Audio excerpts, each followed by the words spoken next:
கருவேப்பிலை குழம்பு தான் செஞ்சிருக்கிறோம். கருவேப்பிலை உடம்புக்கு ரொம்ப ரொம்ப நல்லது. எதிர்ப்பு சக்தியை கூட்டக்கூடியது. குழந்தைங்களுக்கு இது ரொம்ப அடிக்கடி நம்ம செஞ்சு கொடுக்கலாம். முடி கொட்டுறவங்களுக்கு கூட இது வாரத்துக்கு ஒரு தடவை செஞ்சு சாப்பிட்டீங்கன்னா ரொம்ப நல்லது இந்த குழம்பு. வாங்க இன்னைக்கு பூண்டு கருவேப்பிலை குழம்பு எப்படி செய்யறதுன்னு பார்க்கலாம். பூண்டு கருவேப்பிலை குழம்பு செய்யறதுக்கு தேவையான பொருட்கள் என்னன்னு பார்த்துடலாம். நம்ம முதல்ல கருவேப்பிலையை வறுத்துடலாம். அதுக்கு நான் ஒரு கடாய் அடுப்பில் வச்சுருக்கிறேன்.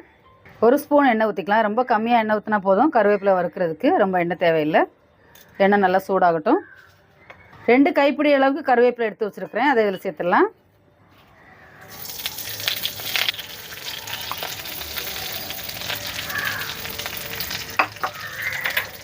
இது இப்போ வறுத்துடலாம். கருவேப்பிலை வறுக்கும்போது அடுப்பை நல்லா சிம்மில் வச்சு தான் வறுக்கணும். ஹை ஃப்ளேமில் வச்சிங்கன்னா தீஞ்சு போயிடும். கருவேப்பிலையை நல்லா மொறுமொறுப்பாக வறுத்துக்கணும். அடுப்பை சிம்மில் வச்சுட்டு கொஞ்சம் பொறுமையாக ஒரு 5 நிமிஷம் ஆகும் இது வறுபடுறதுக்கு. கருவேப்பிலை